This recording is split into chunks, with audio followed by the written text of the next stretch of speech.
तो नमस्कार दोस्तों, आप सबके सोझा में मनीष ओझा स्वागत करता हूं आपके अपने चैनल टीचिंग केंद्र पे, जहां पे हम लोग आज डिस्कस कर रहे हैं एक ईवीएस का केवीएस पीआईटी टीयर 2 का सबसे one of the most important topic, first aid. First aid and safety. First aid and safety. तो आइए देखते हैं कैसे ये इंपॉर्टेंट हो जाता है ये फर्स्ट एड एंड सेफ्टी, यानी कि प्राथमिक उपचार। प्राथमिक उपचार का आप लोग नाम बहुत सुने होंगे और बहुत बार फिल्मों में भी आपने देखा होगा, माउथ टू माउथ कैसे एयर दे करके बच्चों किसी को बचाया जाता है। बहुत से मूवीज में आपने देखा होगा। अक्षय कुमार की एक मूवी ऐसी भी थी जिसमें उन्होंने इसकी एक्टिंग की थी। तो आइए बगैर देरी किए हुए हम लोग डिस्कस करते हैं फर्स्ट एड का आखिरकार ये किस तरीके का डेफिनेशन हो सकता है या किस तरीके से डेफिनेशन डिस्क्रिप्टिव में पूछ सकता है। तो first aid is the first assistance और add or treatment given to a patient in an emergency situation before formal and appropriate medical help in is available। यानी कि प्राथमिक उपचार जो है फर्स्ट एड आप किसी को कब देते हैं दोस्त? प्राथमिक उपचार या फिर फर्स्ट एड आप तभी देते हैं किसी को जबकि उसे उस पेशेंट को इमरजेंसी सिचुएशन आ गई है। किसी तरीके की इमरजेंसी हो, मेडिकल इमरजेंसी हो या किसी तरीके का मेडिकल हेल्प अवेलेबल नहीं है, ऐसे कंडीशन में आपको प्राथमिक उपचार देने की जरूरत पड़ती है दोस्त। तो प्राथमिक उपचार का में आप जब जो फर्स्ट एड देता है दोस्त, तो फर्स्ट एड गिवर या फर्स्ट एड देने वाले को क्या बोलते हैं? देने वाले का कुछ तो नाम होगा ना। देने वाला जब भी देता देता छप्पर फाड़ के, फर्स्ट एडर बोलते हैं उसको। फर्स्ट एडर, फर्स्ट एड देने वाले को बोलते हैं दोस्त फर्स्ट एडर। यही एमसीक्यू बन के आ सकता है क्वेश्चन कि बताइए फर्स्ट एड देने वाले को क्या बोलते हैं? What do you know by about the first aid giver, या what do you tell the name of the person who give first aid? तो आप उसको फर्स्ट एडर बोलते हैं दोस्त। स्पेलिंग देख रहे हो, first aider, AIDER। So the role of first aider in fever, heart stroke, back pain, asthma and food borne diseases. कहां कहां पे रोल है? पूछ सकता है कहां कहां पे रोल पड़ता है फर्स्ट एड का। तो आपको हार्ट स्ट्रोक अगर किसी को आ जाए, हाँ, हृदय घात जिसको बोलते हैं हिंदी में हृदय घात। हृदय घात मतलब कि कोई हार्ट अटैक आ जाए किसी को, हार्ट स्ट्रोक हो जाए किसी को, फीवर हो गया अचानक से, तो भाई पैरासीटामॉल दे दो, दवाई दे दो कोई। बैक पेन हो गया किसी को, दर्द हो गया बैक में, तो मूव लगा दो भाई। हाँ, कुछ लगा दो उसको, बाम वगैरह लगा दो, कोई बाम लगा दो, कोई मूव लगा दो, कुछ ना कुछ तो लगाना पड़ेगा ना दोस्त। बैक पेन हो रहा है तो, अस्थमा हो रहा है तो उनको किसी न किसी तरीके का आप सांस लेने के लिए कोई अगर इक्विपमेंट है तो वो इक्विपमेंट दे दो। और फूड बॉर्न डिजीज हो गया किसी को, फूड पॉइजनिंग हो गया है, खाना से रोग हो गया किसी को, तो फूड पॉइजनिंग के समय में आप उसको क्या दे सकते हैं? फूड पॉइजनिंग के समय में आप उसको दे सकते हैं एक तरीके से क्या, कोई मान के चलो कि कोई एसिडिटी उसको हो गई है तो इनो दे दो। इनो क्या होता है? एंटासिड होता है। एंटासिड क्या होता है? एंटासिड है एक बेस। बेस मतलब केमिकल की भाषा में उसको क्षार बोलते हैं हिंदी में, क्षार। क्यों? क्योंकि आपको जब एसिडिटी हुई है तो एसिड, एसिड माने अम्ल, अम्ल से जब इनो यानी कि क्षार मिलता है तो क्या बन जाता है? Neutralisation reaction. हाँ, बिल्कुल न्यूट्रलाइज कर देता है, इसको न्यूट्रल कर देता है, न्यूट्रलाइजेशन रिएक्शन हो जाता है ना, मतलब सब सही हो जाता है। तो फूड पॉइजनिंग में, फूड बॉर्न डिजीज में, इन सब में भी फर्स्ट एड देना पड़ता है। First aid has its own limitations. अब रूल्स और कुछ लिमिटेशंस जान लीजिए। First aid has its own limitations, कुछ कमियां हैं फर्स्ट एड देने में भी कुछ। This can not be substituted for professional medical treatment. भाई साहब, फर्स्ट एड को ना कभी भी प्रिफरेंस में मत रखना कि नहीं भाई हमें तो फर्स्ट एड से ही काम चला लेना है। बैक पेन हो रहा है तुरंत के लिए, तत्काल निवारण के लिए ठीक है भाई, तत्काल निवारण करना है, चलो भाई मूव लगा दिया।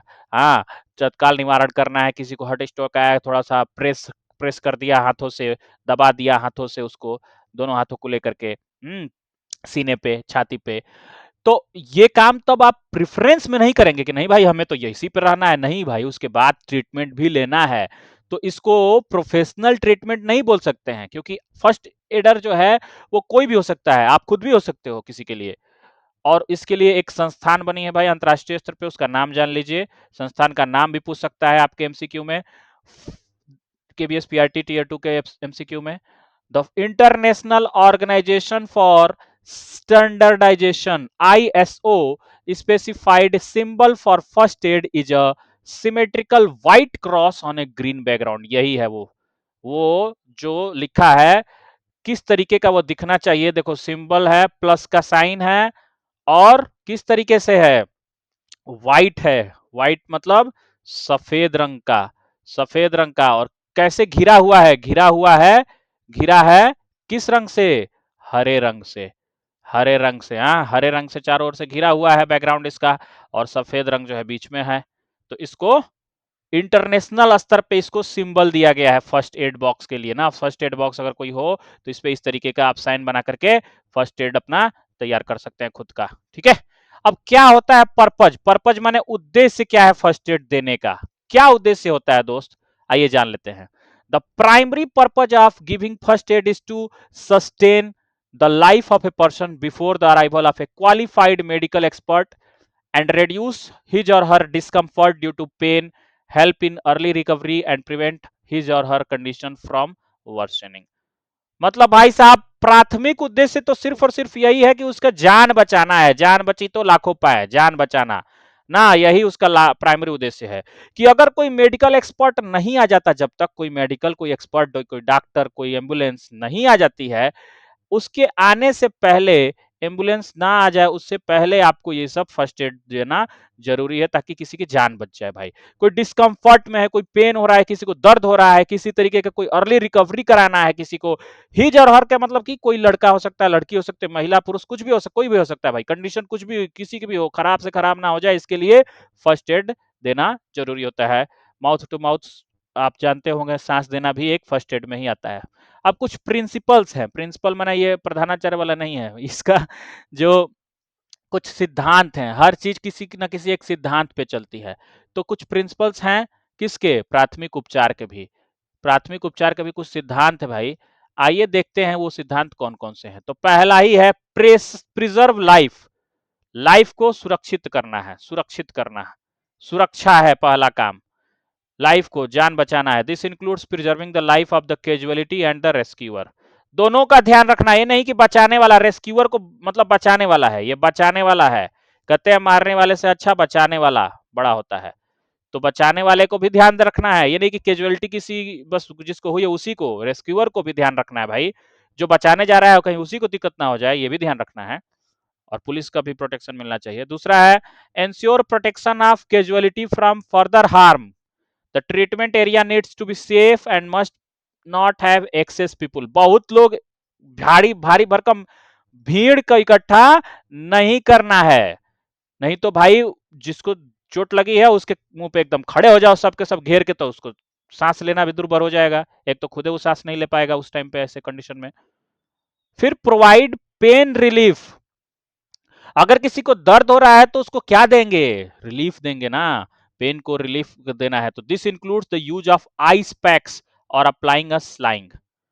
आइस पैक मतलब बर्फ का कोई एक टुकड़ा लेकर के आइस पैक दिया जाता है, आपको सुने होंगे आइस पैक के बारे में, आइस पैक का नाम सुने होंगे बहुत बार। आइस पैक यूज किया जाता है किसी किसी को दर्द से आराम देने के लिए, दर्द निवारक है आइस पैक, दर्द निवारक। किसी किसी को गर्म पानी का वो दिया जाता है और किसी को आइस पैक दिया जाता है दर्द से छुटकारा के लिए। चौथा पॉइंट है दोस्त, प्रिवेंट द कंडीशन फ्रॉम वर्सेनिंग। बद से बदतर होने से बेहतर है कुछ, something is better than nothing. तो कुछ बहुत बुरा हो जाए, वर्सेनिंग कंडीशन आ जाए, उससे तो अच्छा है कि उसको रोका जाए। Prevention is better than cure, आपने हम सबने सुना है शुरू से बचपन से, prevention is better than cure, मतलब कि इलाज से सुरक्षा बचाव अच्छा है। प्रिवेंशन मतलब बचाव, सुरक्षा बचाव करना, क्योर माने इलाज से ज्यादा बेहतर होता है, इलाज से अच्छा बचाव। तो वही कंडीशन है, ensure that the first aid procedures do not worsen the patient condition. First aid दे रहे हो तो पेशेंट का कंडीशन और बुरा मत कर दो, ध्यान दो कि किस चीज के लिए है। भाई दर्द किसी को हो रहा है, किडनी में पथरी है, किडनी में पथरी है, तो हमको हुआ था एक बार, इसमें आप जो है कितना भी आप मूव रगड़िएगा, कितना भी बाम लगाइएगा, कुछ भी करिएगा, वो दर्द नहीं जाता है दोस्त। तो इसके लिए तो भाई फर्स्ट एड नहीं, बल्कि इसके लिए तो सीधा सीधा अल्ट्रासाउंड, अल्ट्रासोनोग्राफी वही आपके लिए कारगर सिद्ध होगा। आप चेक करेंगे, अगर पथरी निकली तो उसके लिए दवा देनी पड़ेगी आपको उस तरीके की। तो ध्यान देना है कि किस चीज में फर्स्ट एड अप्लाई होगा और किस चीज में फर्स्ट एड अप्लाई नहीं होगा, ये ध्यान देना। फर्स्ट एड का एप्लीकेशन भी पता हो, कहाँ पे अप्लाई होना है ना। हर जगह नहीं अप्लाई कर देना है फर्स्ट एड की पथरी हुआ है तब भी आप दर्द के लिए मुंह लगा रहे हैं तो ठीक होगा क्या। वो rules of first aid, first aid के कुछ रूल है। पहला तो चेक करना है, देखो मैंने जो बोला ना, चेक कर लो कौन सा रोग है, find out what has happened and what is wrong with the person, comfort the person and arrange for a shelter. Shelter माने आवास, कि भाई जो व्यक्ति है उसके साथ हुआ क्या है, क्या हुआ है और क्या गलती हुई है उसमें, उसके बॉडी के साथ या कुछ भी उस व्यक्ति में, और उसको तुरंत तुरंत जगह प्रोवाइड करिए, शेल्टर दीजिए कि भाई उसको रोड पे गिरा है तो रोड पे पड़े रहेगा क्या, वो रोड पे गिरा रहेगा, तो ऐसे तो नहीं चलेगा। दूसरा नंबर कॉल करना है। कॉल किसको करेंगे, arrange for a professional medical aid, professional वाले को बुलाओ, डॉक्टर को बुलाने का काम करो। एम्बुलेंस कहीं पे दिखे तो उसके लिए 108 नंबर डायल करके कॉल करो। तो ये सब काम करना पड़ेगा ना फर्स्ट एड देने से पहले, ये भी देना जरूरी है कि भाई कॉल कर लो। केयर, सुरक्षा भी मैंने ख्याल भी रखना है, ख्याल, ख्याल कहो या ध्यान कहो, रखना है, केयर करना है। कैसे, help the victim preferably without moving him और हर, उसको बिना मूव किए उस पीड़ित को, विक्टिम माने पीड़ित को, जिसको फर्स्ट एड देने की जरूरत है, उसको पहले आप लेटाइए अच्छे से, उसको पहले बिना मूव किए ऐसे जगह एकदम स्थिर रख के उसको केयर करिए पहले, सुरक्षा। हेल्थ इमरजेंसी कंडीशन आ जाए तो क्या करेंगे। हेल्थ इमरजेंसी क्या है, health emergency is a situation where in there is a danger और risk to the health of a person because of sudden illness और accident and immediate help is required to save a life. Health emergency नाम से clear हो रहा है कि emergency situation है भाई, अफरा तफरी। अस्पतालों में भी इमरजेंसी वार्ड होता है, सुने होंगे।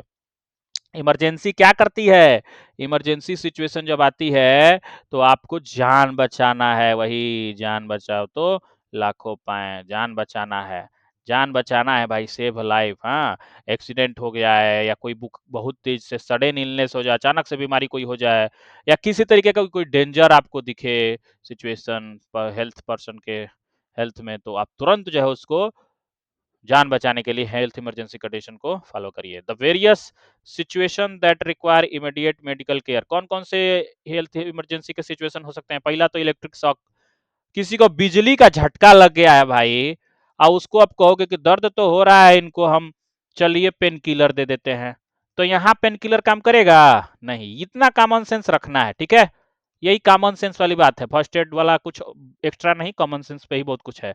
शॉक लग गया है, झटका इलेक्ट्रिक शॉक का, ब्रीदिंग डिफिकल्टी, सांस लेने में किसी को तकलीफ हो रही है तो भाई उसको mouth to mouth, mouth to mouth जो आप सांस देते हैं वो दीजिए, ठीक है। फिर किसी को अगर जल गया हो तो वह कंडीशन फॉलो करिए, जलने में क्या करना चाहिए, कैसे क्या करना चाहिए। ब्लीडिंग, ब्लीडिंग किसी का खून नहीं रुक रहा है भाई, रक्त प्रवाह हो रहा है, तो उस कंडीशन को भी ठीक करने का काम फर्स्ट एड में आएगा। इंजरी इमरजेंसी हेल्थ में आएगा, हेल्थ इमरजेंसी में इंजरी हो, किसी को चोट लग गया, किसी का हड्डी टूट गया, फ्रैक्चर हो गया, हार्ट अटैक आ गया किसी को, तो ये सब जो है हेल्थ इमरजेंसी के कंडीशंस हैं।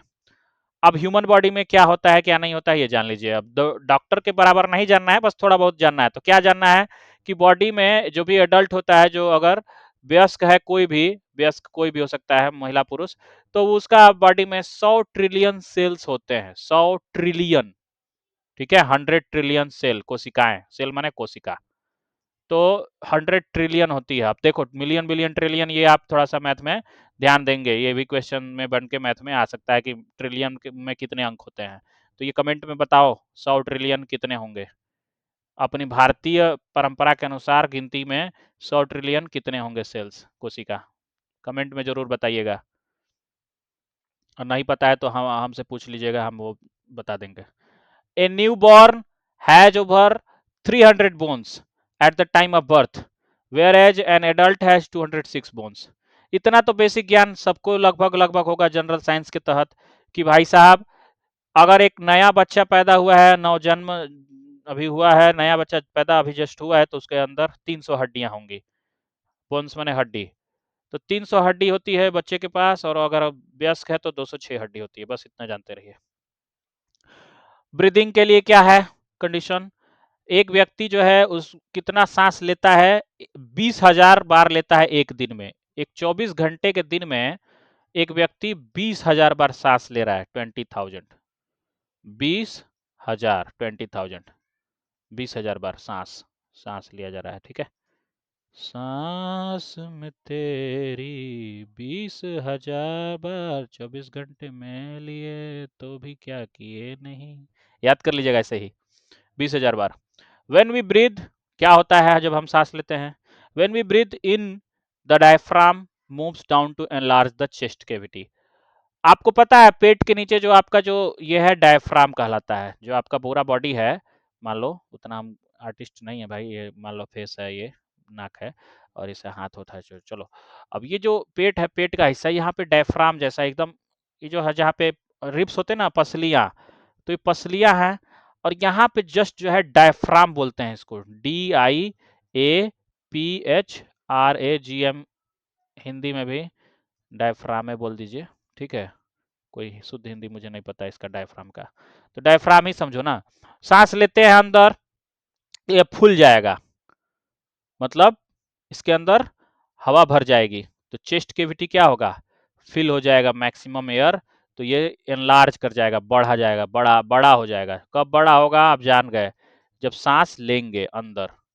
ठीक है, और जब सांस छोड़ेंगे बाहर, व्हेन वी ब्रीथ आउट और exhale, the diaphragm moves up, ऊपर की तरफ आ जाएगा, forcing the chest cavity to push out gases, gases बाहर निकल जाएंगी और डायफ्राम ऊपर मूव करेगा सांस जब छोड़ेंगे तो। और ये सारी प्रक्रिया किसके थ्रू होगी? नाक और मुंह से। ठीक है, नाक और मुंह से।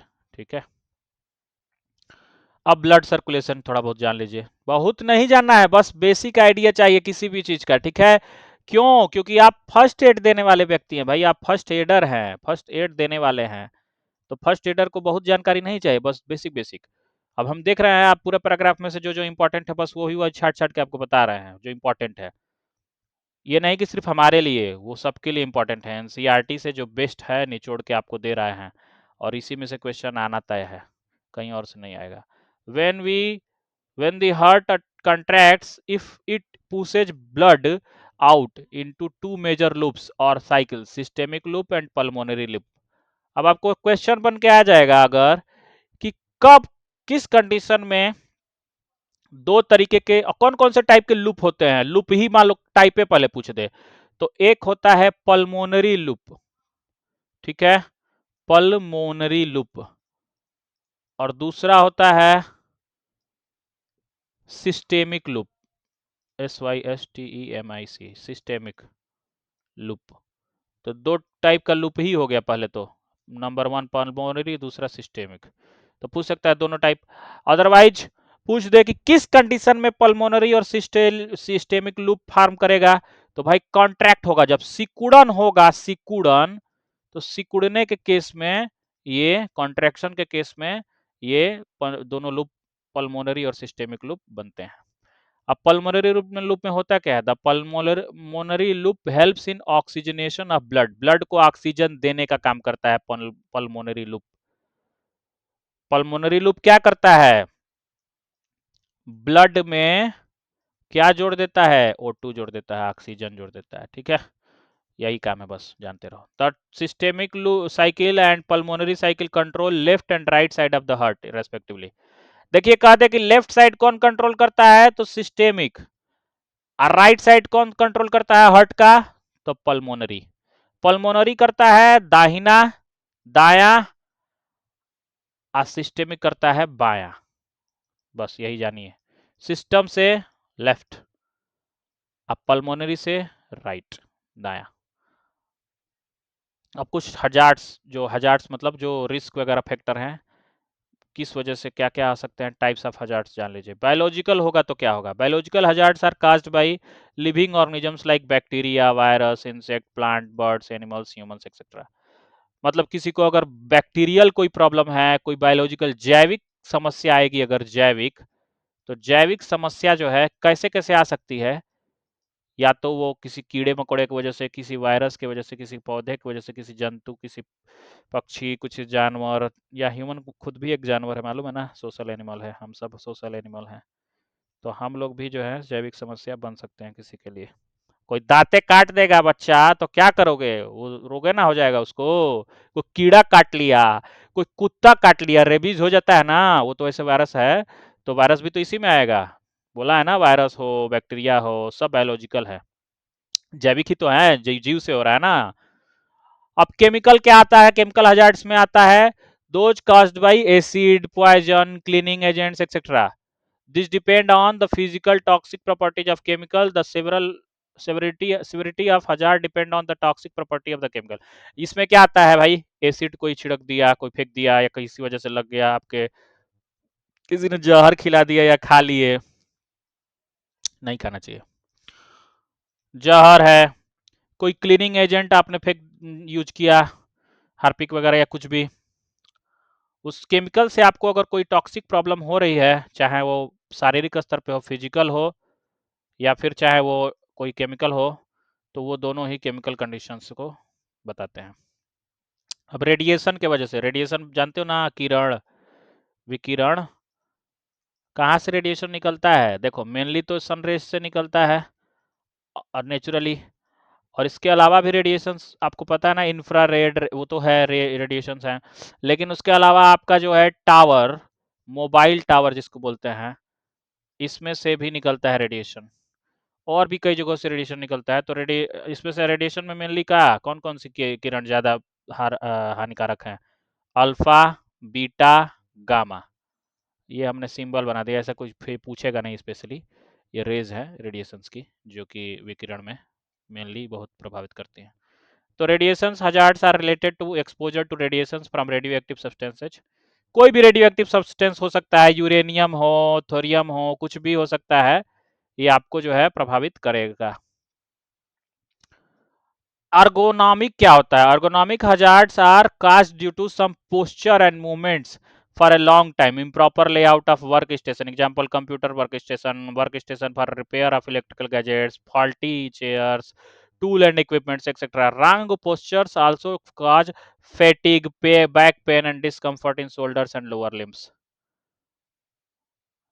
देख के तो ऐसा लग रहा होगा कि अर्गोनॉमिक क्या ही कोई बड़ा तोप दे दिया है, ऐसा कुछ नहीं है। अरे आप बोलते हैं ना, शारीरिक बनावट में किसी की अगर कोई हो गया, रूपरेखा अपना बना लिया, कोई हो ना कुबड़ कुबड़ कुबड़ा, कुबड़ क्या करते हैं लोग, कुबड़ कोई स्पेशल थोड़ी है, कोई रोग थोड़ी है, आपने पोस्चर को खराब कर लिया है, झुक झुक करके, झुक कर चलने की आदत हो गई।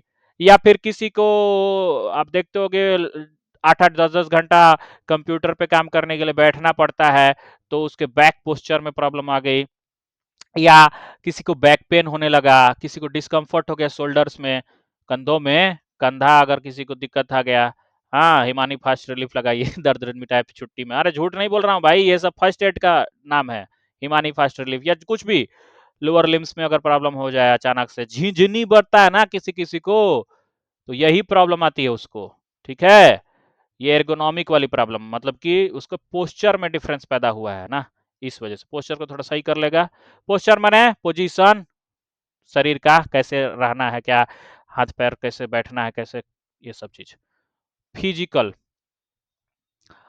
these hazards are caused due to slippery surfaces, falling objects, manual handling, lifting, pushing, carrying, and sharp tools, equipments, radiation, magnetic fields, extreme pressure हो, high pressure हो, vacuum pressure हो, excessive loud हो, prolonged noise है, bullying, abnormal repeated behavior directed against a worker or group of workers, causing health safety risk.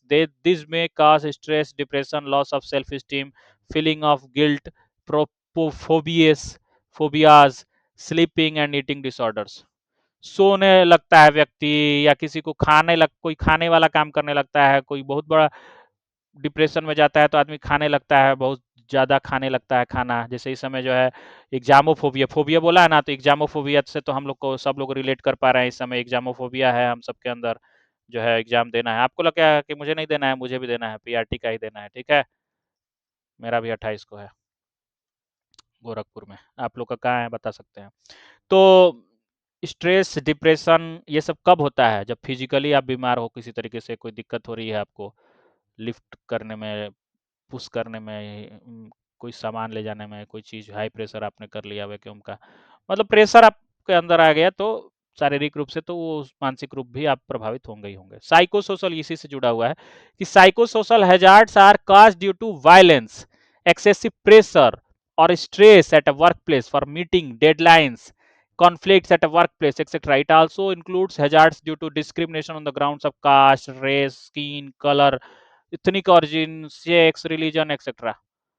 अब किसी को आप जो है धर्म के नाम पे, किसी को जाति के नाम पे, किसी को आप जेंडर के नाम पे, लिंग के नाम पे, पुरुष है कि स्त्री है, हाँ, किसी को कलर के नाम पे आप गोरा काला करके आप जो है उसके अंदर भेदभाव पैदा करके उसको डिस्क्रिमिनेट करेंगे, तो क्या होगा? उसके अंदर प्रेशर आएगा ना, स्ट्रेस आएगा ना, तो साइकोसोशल हजार्ड हो गया। तो इसी के लिए ना काउंसलिंग करनी पड़ती है, इसी के लिए ना काउंसलर्स की जरूरत पड़ती है। साइकेट्रिस्ट बोलते हैं उसको। साइकेट्रिस्ट की जरूरत क्यों पड़ रही है भाई? क्योंकि उसको मेंटली प्रेशराइज कर दिया गया है, चाहे वो वर्क प्लेस पे हो, चाहे कहीं पे भी उसको प्रेशराइज करके बोला गया है वैसे, गोरा काला या कलर के हिसाब से, उसके रंग के हिसाब से, उसके जीव पैदा कहाँ पे हुआ है, क्षेत्रवाद, धर्म, लिंगवाद, धर्मवाद, जातिवाद, ये सब वाद जो है बेकार है भाई, नहीं करना चाहिए। अब चाह बात है सेफ्टी हैजार्ड्स की। Safety hazards at a workplace including slipping or tripping, inappropriate machine guarding, collision, bumps, road and fire accidents, equipment malfunctions or breakdown and electrical accidents. It can cause burn affecting areas in contact with the current. अब safety rules आप देख पा रहे हो, danger ये कहाँ बना होता है ऐसा फिगर? खास तौर पे 11,000 12,000 के बोल्ट वाला जो तार होता है, जो गया होता है पोल, उसके पास से आप देखिएगा तो ये फिगर जरूर आपको दिख जाएगा, डेंजर है। तो वहीं पे तो आएगा ना आपको, किसी तरीके का इलेक्ट्रिकल एक्सीडेंट हो सकता है, किसी तरीके का कोई फायर एक्सीडेंट हो सकता है, कहीं पे आग लग गई, रोड है कहीं पे टूट गया रोड का, ट्रक चलती चलती जा रही है, ऐसा उसका चक्का किसी ऐसे गिट्टी बालू के किसी नीचे आ गया कि उससे छिटक करके बगल में बाइक वाले को लग जाए। तो ये सेफ्टी भी बहुत ज़रूरी है, सेफ्टी हैजार्ड्स भी होता है। और फर्स्ट एड रूम में क्या क्या होना चाहिए ये जान लीजिए, यही पूछ सकता है फर्स्ट एड रूम में क्या क्या। एक तो टेबल और चेयर होना चाहिए, कुर्सी या मेज नहीं होगा तो कैसे काम करेगा, कोई चीज़ रखेगा कैसे। टेलीफोन होना चाहिए, टेलीफोन देखो, टेलीफोन का मतलब ये नहीं है मोबाइल भी हो सकता है, जरूर नहीं आप आज के डेट में टेलीफोन ढूंढेंगे बैठ के तार वाला, तो ये भी हो सकता है। तीसरा नंबर आपके directory containing emergency telephone number, emergency का टेलीफोन नंबर, अब कौन सा नंबर किसको लगाना है आप पता ही नहीं है, तो उसके लिए लिस्ट बना के रखना पड़ेगा। पुलिस के लिए 100 नंबर, एम्बुलेंस के लिए 108 नंबर, फायर सर्विस के लिए 101 नंबर, ये सब लिस्ट बना के रखिए उसको वहाँ पे, ठीक है, लिस्ट चिपका कर रखिए। और फर्स्ट एड का किट होना चाहिए, किट का आप सिंबल जानते ही है, बताया गया इंटरनेशनली सर्टिफाइड करके कि प्लस का होना चाहिए आकार में और वाइट कलर का होना चाहिए, इतना डिटेल आपको पता होना चाहिए। ग्रीन बैकग्राउंड होना चाहिए, ग्रीन बैकग्राउंड। तो फर्स्ट एड किट को ऐसे रखना है, ठीक है। एग्जामिनेशन लैंप होना चाहिए, लैंप होगा तभी ना देखोगे कोई चीज़, लैंप में मतलब रोशनी के लिए चाहिए भाई, कोई सा भी लैंप हो, बल्ब हो, कुछ तो हो। फिर ब्लैंकेट कंबल उम्बल हो उड़ाने के लिए, मैंने किसी को रोगी है तो उसके लिए ब्लैंकेट हो, कंबल हो, पिलोज मैंने उसके लिए तकिया भी थोड़ा रखो यार, तकिया भी रखो बेचारे को। पोर्टेबल स्क्रीन कुछ रखे हो देखने के लिए, कोई कंटेनर हो शार्प इक्विपमेंट रखने के लिए, जैसे कि कोई मान लो कि सर्जिकल नाइफ है, मतलब चाकू वगैरह रखा है, सर्जिकल बोला है, नहीं कि अपना डकैती वाला चाकू नहीं, चोरी वाला। फिर सिंक वगैरह वाश बेसिन हो, माने हॉट और कोल्ड रनिंग वाटर हो जिसके अंदर, मतलब ठंडा पानी गर्म पानी की सुविधा हो, सिंक हो जिसमें आदमी जो है माउथ को, मुंह को फ्रेश फ्रेश कर सके, हाँ, वाश बेसिन हो, मुंह धुल सके। स्टरलाइजर हो, स्टरलाइजर मतलब वही जो क्या बोलते थे यार, कोविड वाले में यूज होता था, सैनिटाइजर जिसको बोलते थे। अरे माने कोई भी चीज को स्टरलाइज कर देना, कोई चीज को, जैसे मान लो कि कोई चाकू से कोई काम किया गया, या कोई कैंची से कोई काम किया गया, तो उसको जो है धो देना ना, अपने हाथ को भी धुल लेना, स्टरलाइज कर लेना। स्ट्रेचर होना चाहिए जिस पे बैठा करके सुला करके लेके जाएं। वर्क बेंच होना चाहिए, काम करने के लिए एक बेंच, बैठने के लिए ड्रेसिंग का ट्रॉली होना चाहिए, ड्रेसिंग करने के लिए ऑक्सीजन सिलेंडर भी होना चाहिए भाई, बहुत जरूरी पड़ गया था कोविड के टाइम पे। स्फिग्मोमेनोमीटर ये क्या करता है? इसको स्फिग्मोमेनोमीटर जो है ब्लड प्रेशर नापने वाली मशीन का नाम है, तो ये नाम भी पूछ सकता है।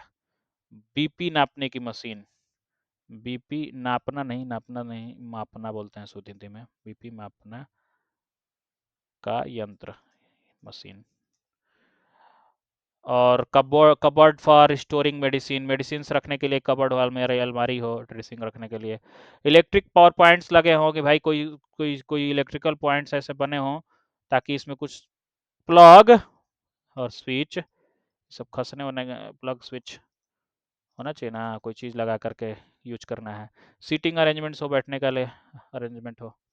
मेडिकल वेस्ट कंटेनर हो, कोई मेडिकल वेस्ट है, कोई रुई हुई कोई ख़राब हुआ, तो उसके लिए एक डस्टबिन वगैरह जिसमें वेस्ट रखा जा सके, वेस्ट, उसके लिए बना होना चाहिए किट।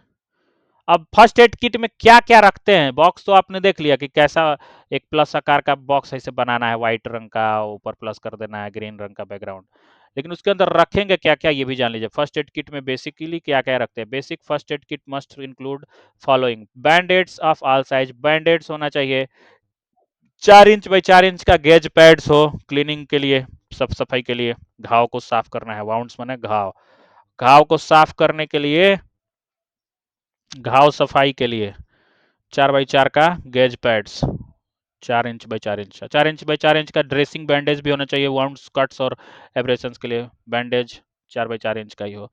2 इंच का ड्रेसिंग रोल होना चाहिए, crepe bandage for covering and bandaging injuries, injury को चोट लगा हो तो उसके लिए पट्टी करने के लिए, पट्टी पट्टी पट्टी पट्टी, 2 इंच का, 2 इंच का पट्टी, बैंडेज। देखो भाई ये सब वर्ड बाय वर्ड याद रखना भाई, 4 इंच, 4 बाई 4 इंच का या 2 इंच का क्या है, बस याद ही तो रखना है, छोटा छोटा चीज। मेडिकल का टेप यूज करोगे ही, कॉटन की बाल्स मतलब सुई, रुई, सुई बोल रहा हूँ, रुई, तो रुई हो, टेप हो, सेफ्टी पिन हो। अब ये सब का शुद्ध, अब कुछ लोग कहते हैं भैया हमको हिंदी में एकदम शुद्ध बताएगी, यार यार सेफ्टी पिन को क्या बोलोगे? सेफ्टी पिन है ना बोलते हैं आप लोग, बोलिए ना, महिला लोग बताइए इसमें आप लोग, सेफ्टी पिन को सेफ्टी पिन ही ना बोलोगे यार। एल्कोहल पैड्स हो, इसो आइसोप्रोफिल एल्कोहल हो, या क्लीनिंग वाउंड्स हो, मतलब साफ सफाई के लिए आप एल्कोहल का पैड भी यूज करते हैं, आपको पता होना चाहिए इतना। तो हर चीज को साथ शुद्ध हिंदी मत ढूंढा करो भाई, समझने के लिए आप पढ़ो और समझ करके डिस्क्रिप्टिव भी लिखना। बाइलिंगुअल बोला है, आप साफ साफ नोटिस पढ़ो ना यार, उसमें साफ साफ बाइलिंगुअल शब्द यूज किया है। केवीएस, केवीएस और एनबीएस जो है प्रॉपर फॉर्मेट पे चलते हैं एकदम। तो हमको तो एनबीएस से अभी फिलहाल में इसमें मतलब नहीं है, क्योंकि हम तो पीआरटी के लिए हम लोग तैयारी कर रहे हैं। तो पीआरटी में साफ साफ केवीएस की तरफ से जो है बाइलिंगुअल जब बोला गया है कि आप डिस्क्रिप्टिव को बाइलिंगुअल यूज कर सकते हैं, बाइलिंगुअल, वो भी हिंदी इंग्लिश साफ साफ समझा दिया गया। तो यार अब क्या प्रॉब्लम आ रही है आपको, आप बताइए।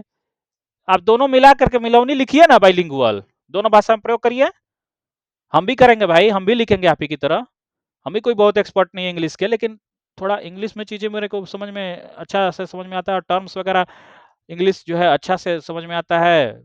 10 बार 10 गो टर्म नहीं होता है, हिंदी हिंदी में कई सारे टर्म हो जाते हैं, एक ही शब्द का कई सारा मीनिंग निकल जाता है हिंदी में। आप साइकोलॉजी में पढ़िए, जानते होंगे आप ये सब चीजें, और इतना तो बेसिक जानते हो यार। टीचर बन रहे हो और बाइलिंगुअल नहीं जानते होगे तो केवीएस में पढ़ा पाओगे? बात बताओ ना भाई। क्या सिलेक्शन इसलिए पाना चाहते हो कि सिर्फ जो है सिलेक्शन पा करके और बैठना है? बैठने का काम नहीं होता है केवीएस में, हम केवीएस में पढ़े हैं दोस्त, पढ़ाना पड़ता है टीचर्स को, जैसे प्राइवेट स्कूलों में चलता है ठीक वैसे ही यहाँ भी पढ़ाना पड़ता है, उतना ही पढ़ाना पड़ता है जितना प्राइवेट में पढ़ाते हो। सैलरी भर अधिक मिलेगा, बाकी काम वैसे ही करना है जैसे प्राइवेट में। तो ये कोई भ्रम है अगर किसी का कि भैया हम यूपी बिहार की तरह जो है स्कूलों में बैठकी पर के हम पैसा कमा लेंगे, तो ये गलतफहमी दूर हो जाएगी आपकी, ज्वाइन कीजिए पता चल जाएगा, प्राइवेट जैसा ही एकदम पढ़ाना पड़ता है। ठीक है, हमारे टीचर्स लोग जो है सरकारी भले ही थे लेकिन आकर के खड़े होकर पोडियम पे पढ़ाते थे। ठीक है, केवीएस में पढ़ा हूं मैं। Antimicrobial hand wipes placed in a sealed plastic bag to retain their moisture. Microbial का कोई अगर मॉइस्चर, नमी को हटाने के लिए, नमी मॉइस्चर को हटाने के लिए कोई सील्ड प्लास्टिक बैग यूज करो, ठीक है, कि नमी ना लगे, इतना तो पता ही होगा। हाइड्रोजन पेरोक्साइड का यूज कर सकते हो क्लीनिंग स्किन वाउंड्स, कोई चोट लगा है कोई स्किन पे ना, तो उसके लिए हाइड्रोजन पेरोक्साइड। अब ये केमिकल का नाम क्या बोलो, बोलो ना, हिंदी में क्या बोलोगे उसको? हाइड्रोजन पेरोक्साइड को हाइड्रोजन पेरोक्साइड ही बोलोगे भाई, जब नाम ही आईयूपीएसी ने दिया है, international union of pure and applied chemistry ने इसका नामकरण किया, अंतरराष्ट्रीय स्तर पर नामकरण है, तो कहां से बदल के दे देंगे बोलो? स्टेराइल वाटर बॉटल का होना चाहिए, स्टेराइल वाटर बॉटल, साफ पानी। आई फ्लशिंग सोल्यूशन हो, किसी को आंख में कोई दिक्कत होती है तो उसके लिए आई फ्लशिंग सोल्यूशन बॉटल होना चाहिए, आई ड्रॉप जिसको बोलते हैं। एस बैंडेज हो for casing sprains and contested soft tissue. Arm sling, chemical ice pack, chemical hot pack, अब ये सब इंग्लिश में ही नाम है भाई। थर्मोमीटर, क्या हिंदी बना दो इसका? थर्मोमीटर, ओरल रेक्टल दोनों होना चाहिए बच्चों बच्चों के लिए। ट्विजर्स हो, सीजर कैची को बोलते हैं। टार्च होता है, टार्च को टार्च ही बोलते हैं, हिंदी इंग्लिश दोनों में। हिंदी कुछ बनाया नहीं इसका। नेल क्लिपर्स हैं, नाखून को मतलब क्लिप करने वाले, नाखून को काटने वाले या नाखून के लिए। जैक नाइफ है, कोई नाइफ है, एक जैक नाइफ होती है। ये सब मेडिकल टर्म है भाई, केमिकल टर्म है। इतना तो आप बेसिक समझिए इंग्लिश, इतना से भागेंगे तो नहीं चलेगा। Clean string for various purposes, sterile gloves हो।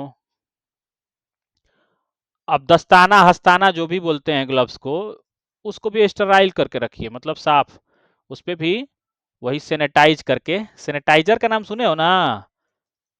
अब क्या उसका शुद्ध बताऊं हिंदी? सैनिटाइजर को सैनिटाइजर ही ना बोलते थे कोविड के टाइम पे। तब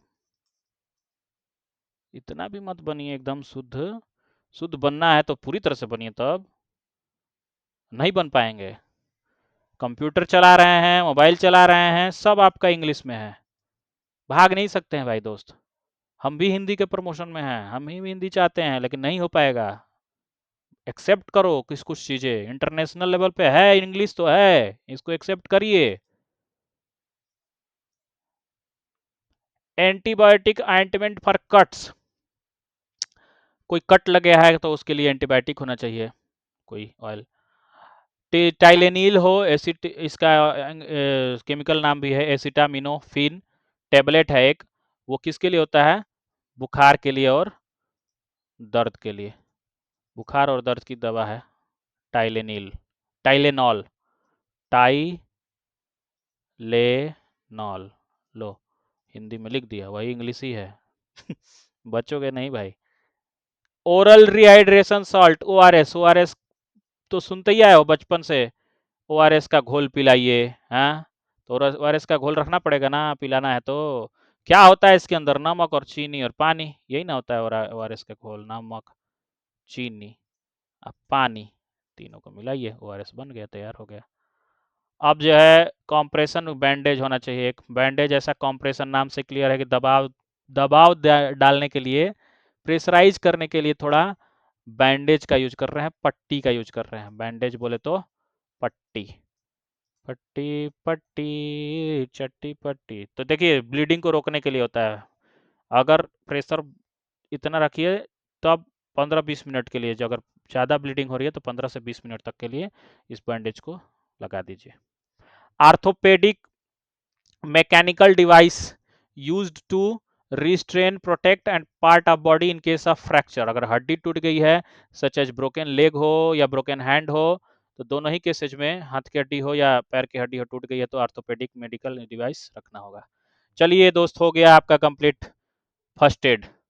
लाइक कर दीजिएगा अगर वीडियो अच्छी लगी हो, अच्छे बंदे हैं तो शेयर करिए, तो थोड़ा सा sharing is caring you know.